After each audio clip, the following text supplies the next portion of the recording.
नमस्कार। आज की इस वीडियो में हम बात करने जा रहे हैं बॉयकॉट चाइनीज़ गुड्स के बारे में। यानी ये जो टॉपिक है अभी फ़िलहाल करंट में सबसे ज़्यादा इस पर बात की जा रही है और इसकी फ़िलहाल ज़रूरत भी हमारे देश को। ये बॉयकॉट चाइना के जो प्रोडक्ट्स हैं उनको बॉयकॉट करना बहुत ही ज़रूरी है, यानी उनको नहीं खरीदना बहुत ज़रूरी है। हमारे देश में जो सामान बने हैं वो खरीदना बहुत ज़रूरी है। इस वीडियो में आपको पता चलेगा कि वो क्यों ज़रूरी है और इसके अलावा हम बात करने जा रहे हैं कि ऐसी स्थिति क्यों उत्पन्न हुई कि हमें चाइना की गुड्स को अब खरीदना नहीं चाहते हैं हम लोग। तो वीडियो शुरू करते हैं। इससे पहले मैं आपको एक माफ़ी मांगना चाहूँगा कि जब आप हो सकता है कि आप वीडियोस जब देख रहे हो तो आपको पीछे एक नॉइज़ सुनाई दे, उसकी वजह से आपको दिक्कत हो सकती है, तो उसके लिए पहले से ही माफ़ी मांगते हैं। तो वीडियो शुरू करते हैं। सबसे पहले हम देखते हैं कि हाल के जो समय है उसमें क्या घटनाएं हुई है पिछले 3-4 सालों में, जिसकी वजह से आज की जो स्थितियां हैं वो उत्पन्न हुई है। तो पहला तो यह है कि पाक अधिकृत कश्मीर से चीन का सीपैक गुजरना। आप जानते हैं कि जो चीन है उसको डायरेक्टली एक्सेस नहीं मिल पाता है अरेबियन सी में। सबसे पहले उसको साउथ चाइना सी से अंडमान सी में आना पड़ता है, उसके बाद में फिर उसको जाके गल्फ ऑफ अडान में जाके और इधर उसको ऑयल कंट्रीज से ऑयल ख़रीदना पड़ता है।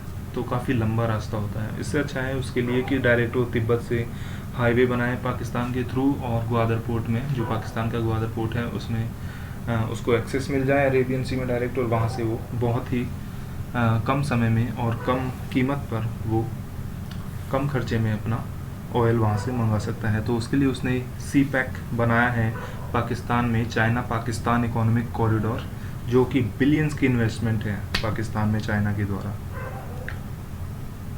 और ये जो सी पैक है वो गुजरता है पीओके से, यानी पाक अधिकृत कश्मीर से, जो कि भारत का एक हिस्सा है, उससे गुजरता है। तो इससे भारत को आपत्ति है।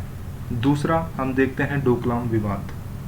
डोकलाम विवाद आज से लगभग 3 वर्ष पहले हुआ था, जो कि सिक्किम, भूटान और चाइना का ट्राई जंक्शन है वहाँ पर ये विवाद हुआ था, जहाँ पर दोनों देशों की सेनाओं का स्टैंड ऑफ हुआ था, जैसे कि अभी चल रहा है, उसकी भी बात करेंगे। और उसके बाद में जब 5 अगस्त 2019 को, एक ऐतिहासिक दिन था भारत के इतिहास में, 5 अगस्त 2019 को भारत ने कश्मीर का जो तो ऑटोनॉमी थी, वहाँ के लोग वहाँ पर भारत के अन्य जगहों के लोग जाके लैंड नहीं खरीद सकते थे, और भी कई चीज़ें थी। वहाँ का झंडा अलग था, वहाँ का संविधान में भी काफ़ी चीज़ें अलग थी। तो उन सब चीज़ों को हटा दिया गया, उस ऑटोनॉमी को हटा दिया गया और कश्मीर को पूर्णतः भारत का हिस्सा बना लिया गया है 5 अगस्त 2019 से। तो इसके बारे में पूरा विश्व एक तरह से चुप था, लेकिन पाकिस्तान और चाइना ने, ये दोनों देश चुप नहीं थे। पाकिस्तान के कहने पर चाइना ने यूएन में इस मुद्दे को उठाने की बहुत कोशिश की थी, लेकिन भारत की जो फॉरेन पॉलिसी है उसके हिसाब से भारत की बहुत ही बड़ी जीत रही और ये मुद्दा ज़्यादा उठ नहीं पाया इंटरनेशनल लेवल पर। फिर हम देखते हैं कि जो फ़िलहाल जो विवाद चल रहा है पिछले 1 महीने के आसपास से, वो चल रहा है लद्दाख में। ये लद्दाख में विवाद चल रहा है पेंगोंग झील और इसके आसपास के क्षेत्र में। पेंगोंग झील और फिंगर 1 से लेकर 8 तक की पहाड़ियाँ हैं, वहाँ पर ये विवाद चल रहा है, जहाँ भारत की सेनाएं कहती हैं, यानी भारत कहता है कि ये जो फिंगर 8 तक का एरिया है वो हमारा है, और चाइना की सेना कहती है कि फिंगर 2 तक का एरिया उसका है। ऐसे में दोनों देशों की सेनाएं स्टैंड ऑफ में है वहाँ पर भी। एक चाइना की जो शुरू से ही विस्तारवादी नीति रही है, और चाइना भारत के हिस्से अरुणाचल प्रदेश को भी अपना बताता है, और ना कि सिर्फ किसी हिस्से को, अरुणाचल प्रदेश के किसी हिस्से को, बल्कि पूरे अरुणाचल प्रदेश को ही वो चाइना का हिस्सा बताता है। ये भी दोनों देशों के बीच में विवादित जगह है, जिसकी वजह से भी अरुणाचल प्रदेश में जब भी कोई भारत का बड़ा नेता जाता है तब चाइना उसको अपोज करता है, और जब भी कोई हमारा बड़ा प्रोजेक्ट होता है अरुणाचल प्रदेश में, तो तब भी उसको चाइना क्रिटिसाइज़ करता है। फिर एक चीज़ है कि नेपाल की राजनीति में चीन का दखल देना। फ़िलहाल जो अभी करंट में जो कम्युनिस्ट पार्टी है नेपाल की, वो बहुत ही ज़्यादा प्रो चाइना है, यानी कि वो चाइना के बारे में ज़्यादा नेगेटिव स्टेटमेंट्स नहीं देती है, बल्कि जैसा चाइना कहता है उसके जैसा ही लगभग वैसा ही वो करता है। तो चाइना ने अपने नेपाल में भी अपनी पैठ बना ली है। तो आप देख सकते हैं कि किस तरह से चाइना नेपाल को अपना दोस्त बनाकर, पाकिस्तान को अपना दोस्त बनाकर, वो तो बहुत पहले से ही है, और भारत को घेरने की कोशिश कर रहा है। इसके अलावा म्यांमार में भी अभी कुछ म्यांमार में भी विजिट हुई थी शी जिनपिंग की, तो वो भारत को घेरने की पूरी कोशिश में है।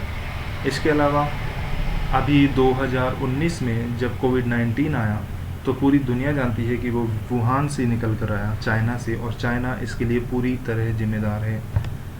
लेकिन जब बात आती है कि उसको जिम्मेदार ठहराने की, चीन को जिम्मेदार ठहराने की, तो चीन चाहता है कि उसको कोई भी जिम्मेदार ना ठहराया जाए, कोई भी जिम्मेदार उसको ना बताए कि कोविड-19 वहाँ से निकला है। इसके लिए, और भारत से तो विशेष तौर पर चाहता है, क्योंकि भारत का ट्रेड बहुत ज़्यादा है, ये हम देखेंगे अगली स्लाइड में।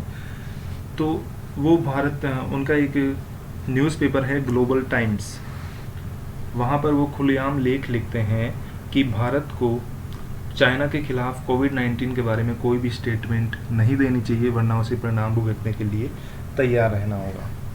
तो ये थी हाल की घटनाएं। अब देखते हैं हम चीन भारत पर दबाव कैसे बना लेता है। यानी ये जो चीज़ें वो कह रहा है कि परिणाम भुगतने के लिए तैयार रहना चाहिए और भारत ज़्यादा एंटी चाइना स्टेटमेंट्स ना दे, तो चीन ऐसा कर कैसे लेता है, वो भारत पर दबाव कैसे बना लेता है। तो इसका देखिए प्रमुख कारण क्या है। इसका प्रमुख कारण है भारत का व्यापार के लिए चीन पर बहुत ज़्यादा निर्भर होना। यानी जो भारत और चीन का व्यापार है वो बहुत बड़ी चीज़ है। उसमें अगर आप देखेंगे डेटा वाइज, तो भारत और चीन का जो व्यापार है वो, मतलब भारत जिन भी देशों से व्यापार करता है उसमें चीन का हिस्सा सबसे ज़्यादा है, और उसमें नुकसान भी भारत का ही ज़्यादा होता है। मान लीजिए कि हमने 10 रुपये की चीज़ चाइना को बेची, तो हम लगभग 50 से 60 रुपये के सामान चाइना से ख़रीदते हैं। तो इसका मतलब है कि हमें लगभग 40 से 50 रुपये का नुकसान हुआ। तो यही नुकसान बिलियंस में है भारत का चाइना के साथ में, क्योंकि हम भारत जो है वो चीन पर आयात के लिए बहुत ज़्यादा निर्भर है। हमें बहुत सारी चीज़ें वहाँ से आयात करनी पड़ती है, और हमारा आयात जो है वो निर्यात की अपेक्षा 4 से 5 गुना ज़्यादा है। यानी जितना हम निर्यात करते हैं उससे बहुत ज़्यादा हम आयात करते हैं। यही वजह है मेन, जिससे कि हम व्यापार में नुकसान में रहते हैं चाइना के साथ में। फिर चाइना से हर साल भारत को 50 से 60 बिलियन डॉलर का व्यापार घाटा होता है। ये हम अगली स्लाइड में देखेंगे कि कितना घाटा होता है। ये एक लिस्ट है पूरी प्रॉपर, ये देखिए मैं आपको दिखा देता हूँ। ये देखिए, ये 2017 और 2017-18 का डेटा है, ये मैंने विकिपीडिया से लिया है। ये देखिए, इसमें सबसे ऊपर जो कंट्री है वो है चाइना। चाइना का जो 2017-18 में एक्सपोर्ट किया था हमने, वो था लगभग 16.5 बिलियन डॉलर्स में है, और जो इंपोर्ट था वो था 68 billion dollar. Total trade 84 billion dollar, और ट्रेड बैलेंस -51.72। यानी माइनस का मतलब ये हमें नुकसान है। हम आयात तो बहुत ज़्यादा कर रहे हैं लेकिन निर्यात बहुत ही कम कर रहे हैं। बाकी कंट्रीज़ का भी आप लिस्ट देख सकते हैं, लेकिन चाइना के साथ हमें बहुत ही ज़्यादा नुकसान होता है। ये देखिए, फिर एक चीज़ और है जिससे कि भारत पर चाइना दबाव बना लेता है, वो है कि चीन के पास यूएन में वीटो की शक्ति होना। आप जानते हैं कि यूएन में, यूनाइटेड नेशंस में सिर्फ 5 देश परमानेंट मेंबर हैं और उन्हीं के पास वीटो की शक्ति है। यानी अगर वो चाहे तब ही किसी भी मामले पर यूएन में वोटिंग हो सकती है और वो मामला आगे बढ़ सकता है। लेकिन यूएन में जब भी भारत के फेवर में कोई बात होती है और वो चाइना के लिए ठीक नहीं होती है, उन्हें लगता है कि वो चाइना के लिए ठीक नहीं है, और वो भारत का फेवर करेगी तो वो उस चीज़ को वीटो कर देते हैं, जिससे कि भारत की बात आगे बढ़ ही नहीं पाती। और ये भी इसकी वजह से भी भारत पर बहुत दबाव बना रहता है कि वो चीन के खिलाफ़ ज़्यादा ना बोले या चीन के खिलाफ़ कोई भी स्टेटमेंट नहीं दे, वरना एंड में क्या होगा, एंड में कोई भी मुद्दा यूएन में ही जाएगा और यूएन में जाके वो चीन वीटो कर देगा। तो इस वजह से हमें थोड़ा डर कर रहना पड़ता है, ये मजबूरी है। शायद ये वर्ड आपको अच्छा नहीं लगा होगा कि डर कर रहना पड़ता है, लेकिन ये भारत की मजबूरी है। तो आपने दो प्रमुख कारण देखे कि चीन भारत पर दबाव कैसे बनाता है। एक तो व्यापार और एक है वीटो की शक्ति होना। वीटो की शक्ति होने का हम अभी कोई इलाज कर नहीं सकते हैं, क्योंकि चीन दुनिया की एक आर्थिक महाशक्ति है, इससे कोई इनकार नहीं कर सकता। यूएस और चाइना ही दो महाशक्ति हैं इस वक्त। रशिया काफ़ी पीछे रह गया है। तो देख सकते हैं कि वीटो के लिए तो हम कुछ नहीं कर सकते, लेकिन हम व्यापार के बारे में बहुत कुछ कर सकते हैं, ये हम आगे देखेंगे। फिर ये देखिए, एक और ये ग्राफ है, ये बताता है कि इंडिया और चाइना के ट्रेड में कितना गल्फ है, यानी कितनी बड़ी खाई है, ये आपको पता लगेगा। ये देखिए डेटा है, नीले रंग में है एक्सपोर्ट्स और लाल रंग में है इंपोर्ट्स। ये देखिए 2016-17 का डेटा है, लगभग 10 बिलियन डॉलर का, ये भी बिलियन डॉलर में है, 10 बिलियन डॉलर का हमने एक्सपोर्ट किया था और 61 बिलियन डॉलर का हमने इंपोर्ट किया था। 51 बिलियन डॉलर का ट्रेड डेफिसिट है। 17-18 में 63 बिलियन डॉलर का ट्रेड डेफिसिट यानी नुकसान है हमें, और 2018-19 में लगभग 53 बिलियन डॉलर का हमें नुकसान होता है। तो आप जान सकते हैं कि हमें प्रति वर्ष लगभग कम से कम 50 बिलियन डॉलर का नुकसान तो होता ही होता है, और ये बहुत बड़ी रकम है, छोटी रकम नहीं है। ये देखिए 2018-19 में जो हमारे टॉप एक्सपोर्ट्स रहे थे, यानी जो हमने निर्यात किए थे चाइना को, वो थे ऑर्गेनिक केमिकल्स, मिनरल फ्यूल और कॉटन यानी रुई। इसके अलावा टॉप इंपोर्ट्स यानी हम चाइना से जो सबसे ज़्यादा आयात करते हैं, वो देखिए, ये बहुत इंपॉर्टेंट है कि सबसे ज़्यादा हम आयात क्या चीज़ करते हैं। सबसे ज़्यादा हम आयात करते हैं इलेक्ट्रिकल मशीनरी, यानी विद्युतीय उपकरण जो होते हैं, वो हम सबसे ज़्यादा आयात करते हैं चाइना से। इसके अलावा हम टीवी टेलीविज़न भी सब बहुत ही ज़्यादा आयात करते हैं। देखिए ये तो मुझे भी शॉकिंग लग रहा है कि हम टीवी भी चाइना से आयात करते हैं। इसके अलावा रिएक्टर्स, बॉयलर्स, ये साइंटिफिक टर्म्स हैं, साइंटिफिक चीज़ें हैं जो कि हम चाइना से आयात करते हैं। ऑर्गेनिक केमिकल्स भी हम चाइना से आयात करते हैं, ये मेन चीज़ें हैं। तो देखिए रिएक्टर्स और बॉयलर्स तो सरकार, इनके बारे में सरकार ही कुछ कर सकती है। ऑर्गेनिक केमिकल्स, इनके बारे में भी सरकार निर्णय लेगी। लेकिन इलेक्ट्रिकल मशीनरी और टीवी, ये डायरेक्टली हम कस्टमर्स खरीदते हैं, और कस्टमर्स अगर इनको खरीदना बंद कर दे तो सरकार भी इन्हें खरीदना बंद कर देगी। सरकार की कोई मजबूरी नहीं रहेगी कि इन्हें खरीदें। देखिए तो इसके बारे में हम आगे बात करेंगे और भी ज़्यादा। अब देखते हैं कि चीनी सामान भारत में इतनी ज़्यादा मात्रा में है क्यों। आखिर ये जो चाइना है, इससे हम इतना आयात क्यों करते हैं और इतनी ज़्यादा मात्रा में हमारे भारत में चाइनीज़ सामान है क्यों। तो इसका एक जवाब है कि चीन एक मैन्युफैक्चरिंग हब है, जबकि भारत में मैन्युफैक्चरिंग बहुत कम होती है। यानी भी कोई मैन्युफैक्चरिंग हब का मतलब है कि निर्माण होना, किसी भी देश में कितना निर्माण होता है। तो सबसे ज़्यादा जो निर्माण होता है, यानी कच्चे माल से किसी भी चीज़ को उपयोग करने हेतु जो वस्तु बनाई जाती है, वो सबसे ज़्यादा चीन में बनाई जाती है, और भारत में इसकी बहुत कमी है। यानी हमारे यहाँ पर इंडस्ट्रीज़, ऐसी बहुत कम इंडस्ट्रीज़ है जो कि मैन्युफैक्चरिंग करती हो। देखिए तो ये एक बहुत बड़ा कारण हो गया जिसकी वजह से भारत में चीनी सामान बहुत ज़्यादा है। दूसरा है, चीन में बना सामान सस्ता होता है। अब चीन एक मैन्युफैक्चरिंग हब है, तो वहाँ पर तो बहुत सारा सामान बनता है, तो वो बहुत सस्ता होता है वहाँ पर भी। और जब वो एक्सपोर्ट करते हैं इंडिया जैसी कंट्रीज़ में, जहाँ पर 130 करोड़ से भी ज़्यादा लोग हैं, तो इतनी बड़ी मार्केट है वहाँ, यहाँ पर उनको बहुत सारे कस्टमर्स मिल जाते हैं।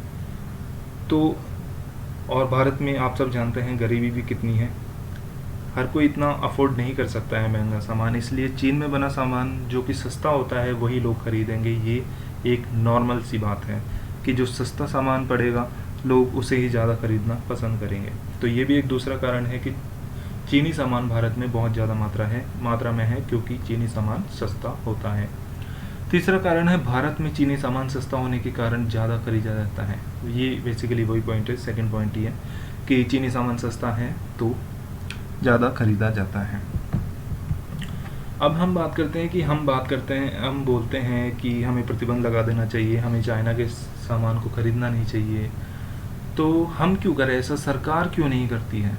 सरकार ही प्रतिबंध क्यों नहीं लगा देती कि डायरेक्ट अगर सरकार ही नहीं खरीदेगी तो कस्टमर भी नहीं खरीदेंगे, भारत के लोग भी नहीं खरीदेंगे, तो ऐसा क्यों नहीं होता है? तो इसका सिंपल सा एक अगर छोटा जवाब देना चाहें तो वो है मजबूरी।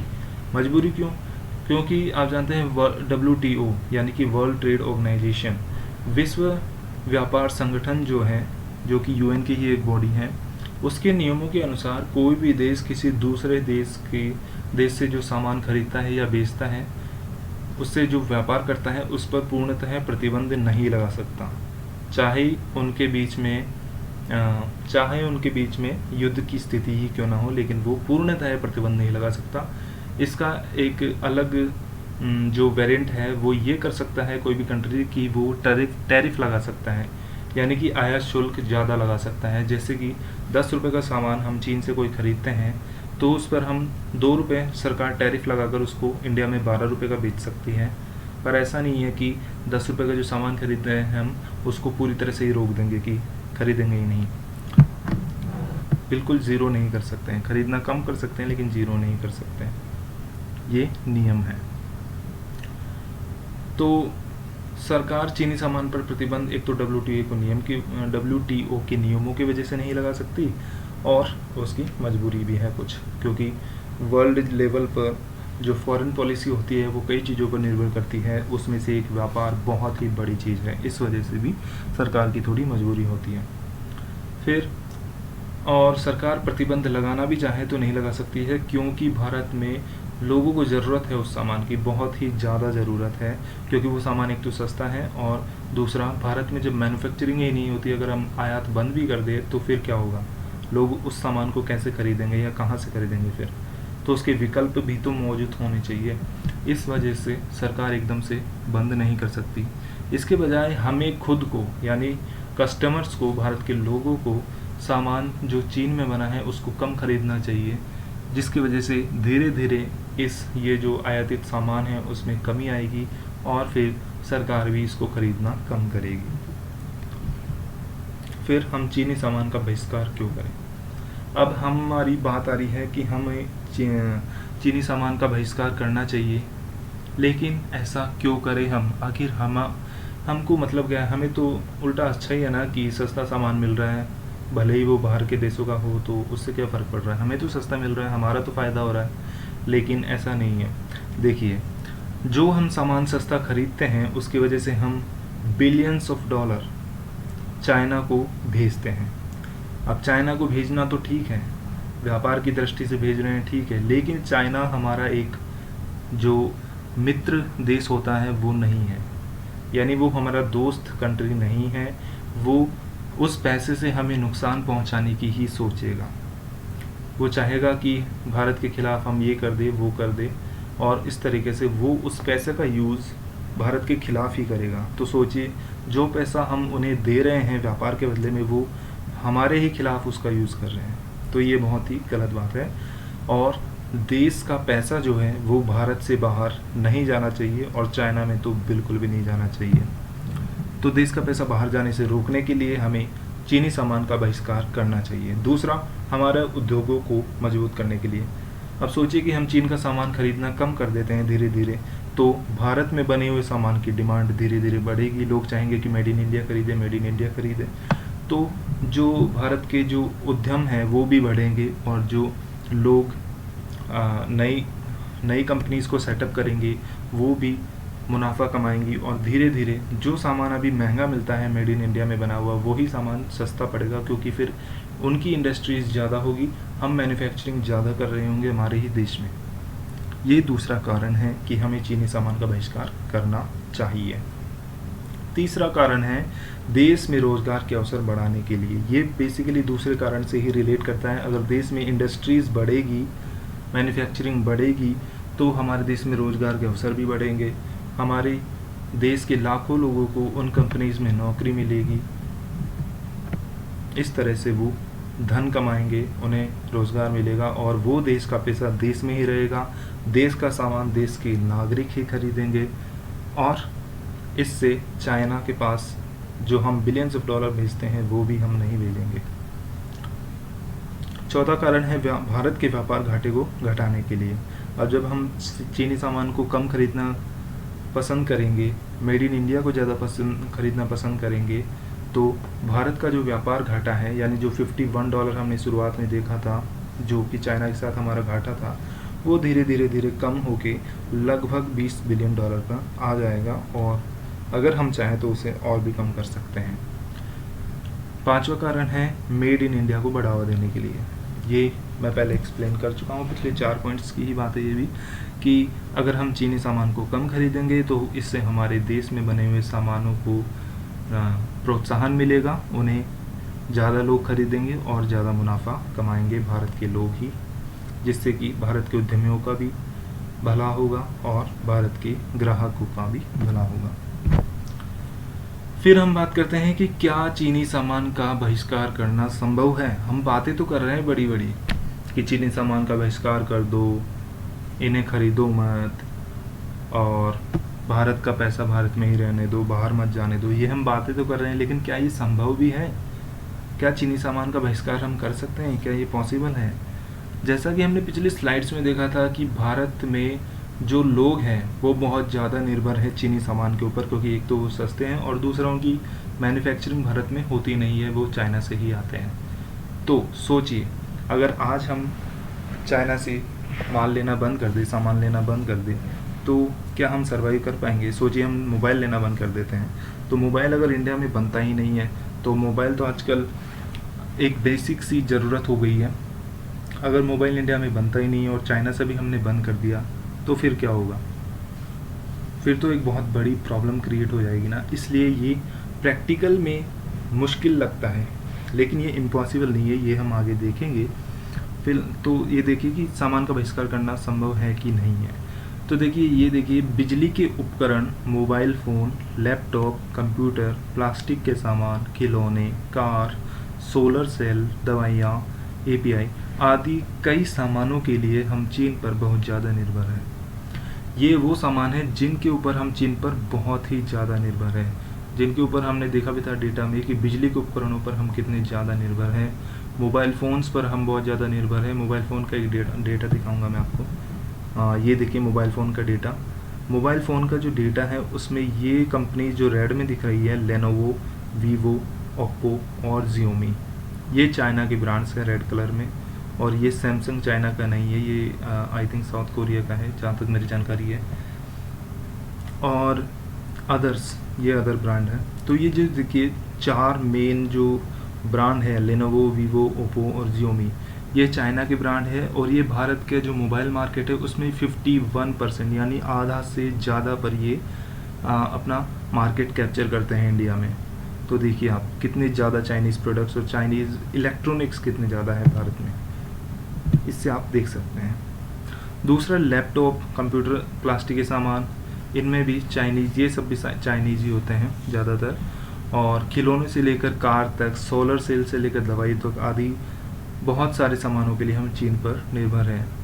दवाइयों की बात करें तो दवाइयों का एक बेसिक सा, सबसे बेसिक जो कंपोनेंट होता है API, उसके लिए भी हम चाइना पर निर्भर हैं।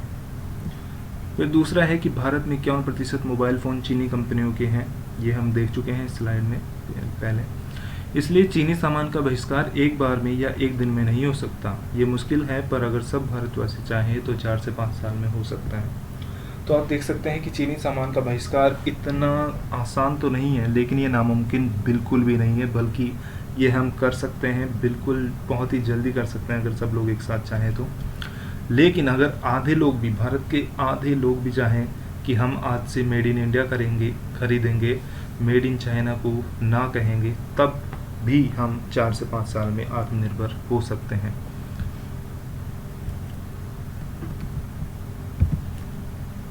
अब हम देखते हैं कि हम क्या कर सकते हैं। हम तो एक साधारण नागरिक हैं, तो हम कर क्या सकते हैं, क्या हम कैसे कर सकते हैं, क्या कर सकते हैं और कैसे कर सकते हैं, ये देखिए इस स्लाइड में आपको पता लगेगा।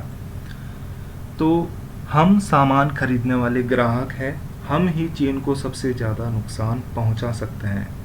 कैसे? अगर हम चीनी सामान को खरीदना बंद कर दें, ये तो आपको पता ही है हर कोई यही बोल रहा है कि चीनी सामान को ख़रीदना बंद कर दो। दूसरा है, अगर आप दुकानदार हैं तो चीनी सामान को बेचना बंद कर दे व दुकान के बाहर लिख कर रखे कि यहाँ चीनी सामान नहीं मिलता।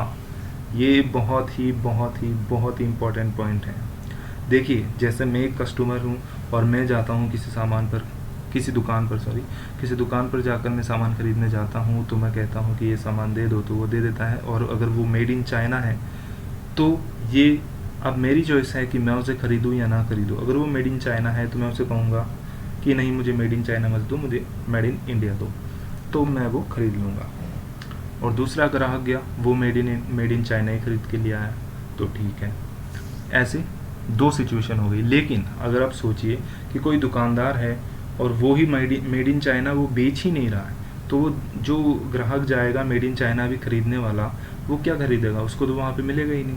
तो ये बहुत ज़रूरी है और बहुत इम्पोर्टेंट पॉइंट है कि जो अगर दुकानदार है, जो सामान बेचता है, अगर वो चीनी सामान को बेचना बंद कर दे तो ये बहुत ही एक बड़ी चीज़ होगी, क्योंकि उसके बाद में ख़रीदने वाला क्या ख़रीदेगा? उसके पास तो चीनी सामान आएगा ही नहीं, क्योंकि बेच ही नहीं रहा कोई, तो ख़रीदेगा क्या? साथ ही साथ में उसको दुकान के बाहर लिख के रखना चाहिए कि यहाँ पर चीनी सामान नहीं मिलता। इससे बहुत बड़ा बूस्ट मिलेगा उन लोगों के कॉन्फिडेंस को जो कि मेड इन चाइना नहीं खरीद रहे हैं, उनका बॉयकॉट कर रहे हैं और मेड इन इंडिया खरीदने की कोशिश कर रहे हैं। इससे उनका आत्मबल बढ़ेगा और उन्हें मदद मिलेगी मेड इन इंडिया को खरीदने में।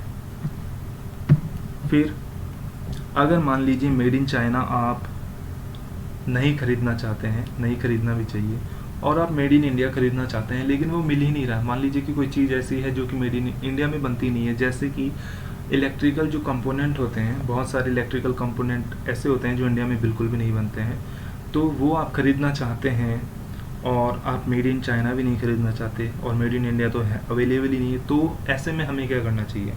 तो इसका एक सॉल्यूशन है कि ऐसे में हमें भारत के जो मित्र देश हैं, यानी भारत की जिनसे दोस्ती अच्छी है, जिन देशों से भारत की दोस्ती अच्छी है, उनसे हमें सामान खरीदना चाहिए। जैसे कि साउथ कोरिया, जापान, रसिया, यूएसए आदि।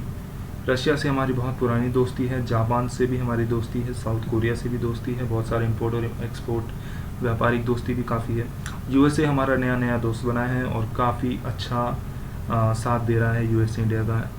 इसकी भी मजबूरी है कि इसको एंटी चाइना कोई चाहिए, चाइना से लड़ाई में इसको मदद के लिए कोई चाहिए एशिया में, तो वो इंडिया ही है, इंडिया में ही वो कैपेबिलिटी है। तो किसी भी कारण से हो, यूएसए हमारा दोस्त बनता जा रहा है। तो ऐसे देशों से हमें सामान खरीदना चाहिए जो कि हमारे मित्र देश हैं, हमारे दुश्मन देश नहीं हैं।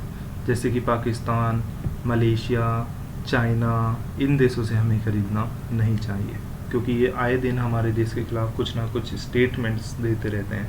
मलेशिया ने भी कश्मीर के खिलाफ बहुत सारे स्टेटमेंट्स दिए थे। फिर भारत में बना सामान थोड़ा सा महंगा होगा पर चीनी सामान से बेहतर गुणवत्ता वाला होगा। इससे हमारे लघु उद्योगों को भी संबल मिलेगा। ये बहुत इंपॉर्टेंट पॉइंट है। देखिए, कोई भी नागरिक जाएगा और वो सामान खरीदना चाहेगा मेड इन इंडिया में बना हुआ, मेड इन चाइना को छोड़कर, तो जब वो कंपेयर करेगा तो उसे सिंपल सा फ़र्क साफ देखने को मिलेगा कि मेड इन चाइना सस्ता है, मेड इन इंडिया महंगा है। लेकिन उस समय आपको एक भारतीय नागरिक होने का जो प्राउड है उसे फील करते हुए ये सोचना पड़ेगा कि इससे अगर मैंने मेड इन चाइना खरीद लिया तो इससे मेरा पैसा मेरे ही देश के खिलाफ काम आ सकता है, मेरे ही देश के खिलाफ उसको उपयोग कर सकता है चाइना। इसलिए मुझे मेड इन चाइना नहीं खरीदना है, मुझे मेड इन इंडिया ही खरीदना है, चाहे वो थोड़ा सा महंगा ही क्यों ना हो।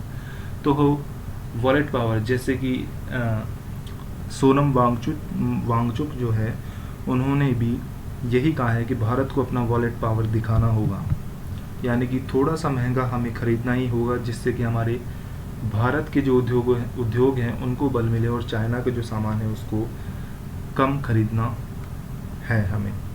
इस वजह से उन्होंने भी ये वीडियो बनाकर डाला है और उनकी काफ़ी प्रशंसा भी हो रही है।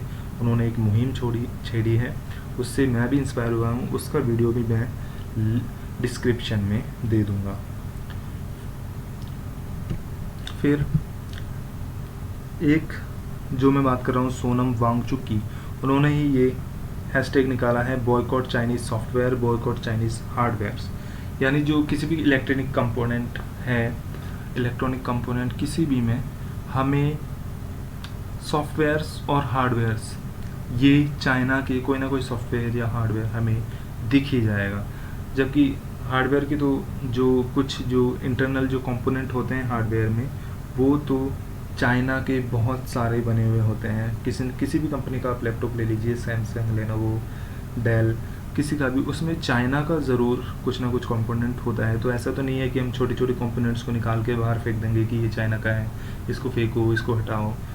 एकदम प्योर जो विदाउट चाइना का आ नहीं सकता है, अभी तो बिल्कुल भी नहीं आता है, तो उसको हम फेंक नहीं सकते हैं। इसीलिए ये टाइम पीरियड दिया गया है। देखिए, सॉफ्टवेयर को अनइंस्टॉल करना बहुत ही आसान है, 7 दिन में आप आराम से कर सकते हैं। जैसे कि आप किसी भी सॉफ्टवेयर के यूज़ टू है, तो उसका आप बहुत सारे सॉफ्टवेयर को तो बहुत ही रिप्लेसमेंट मिल जाएंगे। जैसे कि मैं ए सॉफ्टवेयर यूज़ करता हूँ जो कि चाइना में बना है, तो मैं उसी के जैसा उसी सेम फीचर का कोई दूसरा सॉफ्टवेयर यूज़ करना चाहता हूँ जो कि चाइना में ना बना हो, तो उसके ऑप्शंस बहुत सारे अवेलेबल हैं। लेकिन अगर आप हार्डवेयर को बॉयकॉट कर रहे हैं तो उसके ऑप्शन थोड़े कम अवेलेबल हैं।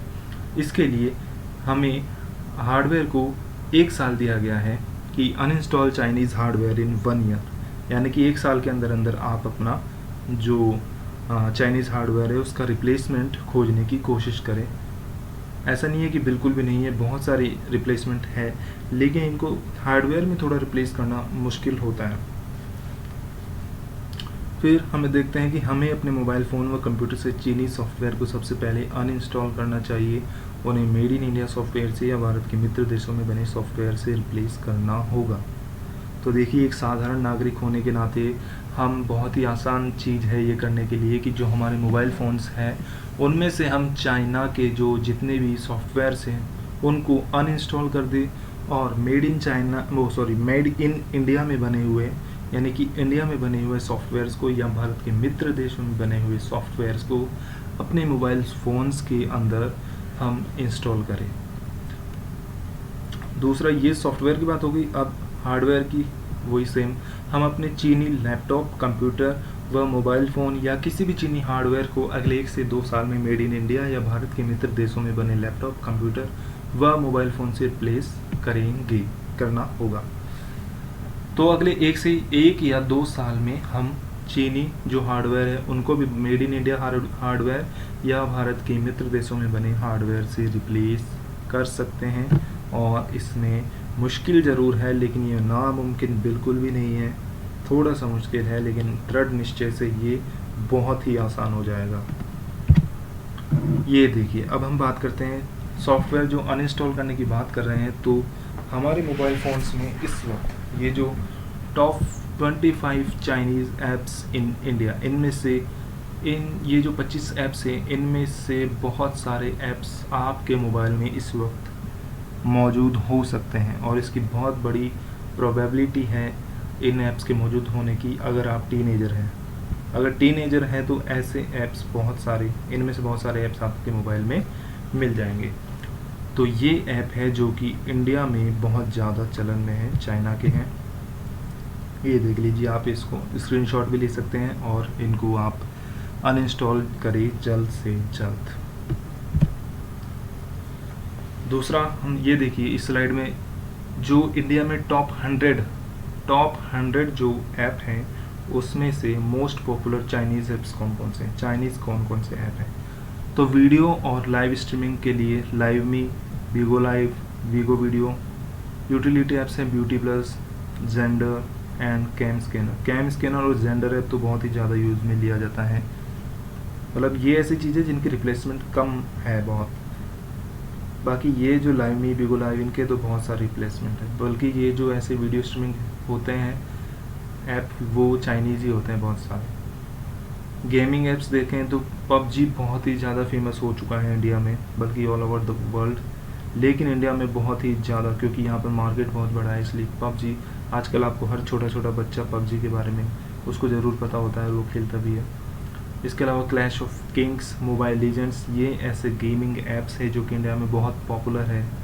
जो इनके आदी हो चुके हैं इनको अनइंस्टॉल करना मुश्किल होगा, बिल्कुल मुश्किल होगा, लेकिन हमें अपना मन मजबूत करके इनको अनइंस्टॉल करना ही होगा। ये आज के समय की ज़रूरत है और हमें अपना पैसा भारत में ही रखना होगा। ई कॉमर्स ऐप हैं क्लब फैक्ट्री, शेन, ब्रोमवे, ये ई कॉमर्स ऐप हैं। तो इन चाइनीज़ ऐप्स को हमें जल्द से जल्द डिलीट अनइंस्टॉल करना होगा। ये देखिए टिकटॉक का नाम आपने ज़रूर सुना होगा। ये बहुत ही फेमस ऐप हो गई है इंडिया में। ये भी चाइनीज़ ऐप है।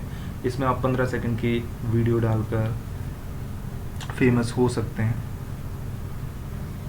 लेकिन ये फेमस होना हमारे देश के लिए ठीक नहीं है। इस ऐप का होना हमारे देश के लिए ठीक नहीं है, क्योंकि इस ऐप से हम बिलियंस ऑफ डॉलर चाइना को भेज रहे हैं। अगली स्लाइड में आपको पता लगेगा। देखिए टिकटॉक है, हेलो है, शेयर इट है, केवाई है, और ये इस ऐप का नाम मुझे नहीं पता है। ये ऐप्स इंडिया में टॉप 5 में हैं। इनको अगर अनइंस्टॉल कर दिया हम लोगों ने तो बहुत बड़ा इम्पैक्ट पड़ेगा चाइनीज़ कंपनीज़ के ऊपर और फिर चाइनीज़ सरकार के ऊपर। ये देखिए टिकटॉक के यूजर्स बाय कंट्री। जो टॉप 3 कंट्रीज़ हैं उनमें सबसे पहले नंबर पर है इंडिया। 467 मिलियन यूज़र्स हैं।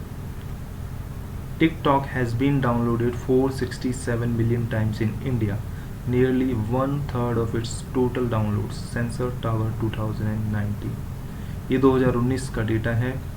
467 मिलियन लोगों ने इसको डाउनलोड कर रखा है इंडिया में। तो देख सकते हैं आप कितनी बड़ी संख्या है ये, जबकि चाइना में तो हमसे आधे लोगों ने भी नहीं कर रखा है। जहाँ का ये ऐप है वहाँ पर 173 मिलियन लोगों ने ही कर रखा है।